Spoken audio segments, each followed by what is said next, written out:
மாடி உந்தன் முகம் வெள்ளி நிலவு, அங்கங்கள் மின்னுகின்ற தங்கத்தேரு, கால் கொலுசு இங்கு காவியமாய், காதோரம் தோடு ஓவியமாய். தங்கத்தில் தரம் குறையா வல்லத்துப்பத்தர் என வாகை சூடி 4 தலைமுறையாய் நம்பிக்கை ஒளி வீசும் உங்கள் SV ஜுவல்லர்ஸ், 35 ராஜாஜி சாலை, பண்ருட்டி மற்றும் நெய்வேலி ஆர்ச் எதிரில் என்கிற கோமாதா பரமேஸ்வரனுக்கே தாயாகவும், வசுக்களுக்கு பெண்ணாகவும், ஆதித்யர்களுக்கு சகோதரியாகவும், நாபியில் அமிர்தத்தை வைத்துக் கொண்டவளாகவும் இருக்கிறாள் என்று நமது வேத புராணங்கள் கூறுகின்றன.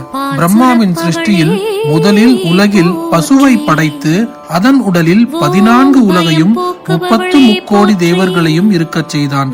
அதில் முதலில் வந்தவர்களான தர்மராஜனும் காலதேவனும் முகத்தில் இருந்தனர். மற்றவர்கள் உடலெங்கும் குடியேறினார்கள். இதில் 2 பேர் தாமதமாக வந்தனர். அவர்கள்தான் மகாலட்சுமியும் கங்கையும். லட்சுமி தேவியும் கங்கையும் தாமதமாக வந்ததால் பசுவின் உடலில் குடியேற இடமில்லாமல் இருந்தனர்.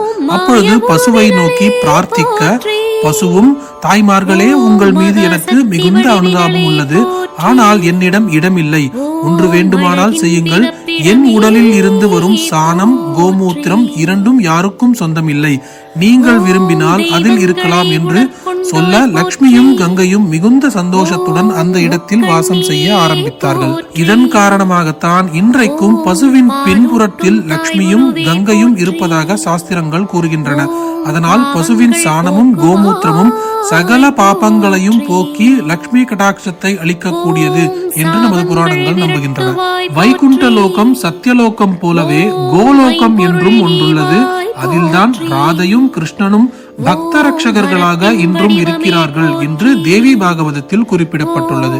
அப்பேற்பட்ட சக்தி வாய்ந்த ஐஸ்வர்யங்கள் அனைத்தையும் வழங்கக்கூடிய கோமாதாவின் ஒரு முக்கியமான ஸ்லோகத்தை தான் இன்று நாம் பதிவில் பார்க்க போகிறோம். காம்ச்ச திருஷ்ட்வா நமஸ்கிருத்ய கிருத்வா சைவ பிரதக்ஷிணம் பிரதக்ஷிணீகிருதா தேன சப்தத்வீபா வசுந்தரா சர்வ காமதுகே தேவி சர்வ தீர்த்தாபிஷேஷினி பாவனே சுரபிஸ்ரேஷ்டே தேவி துப்யம் நமோஸ்துதே.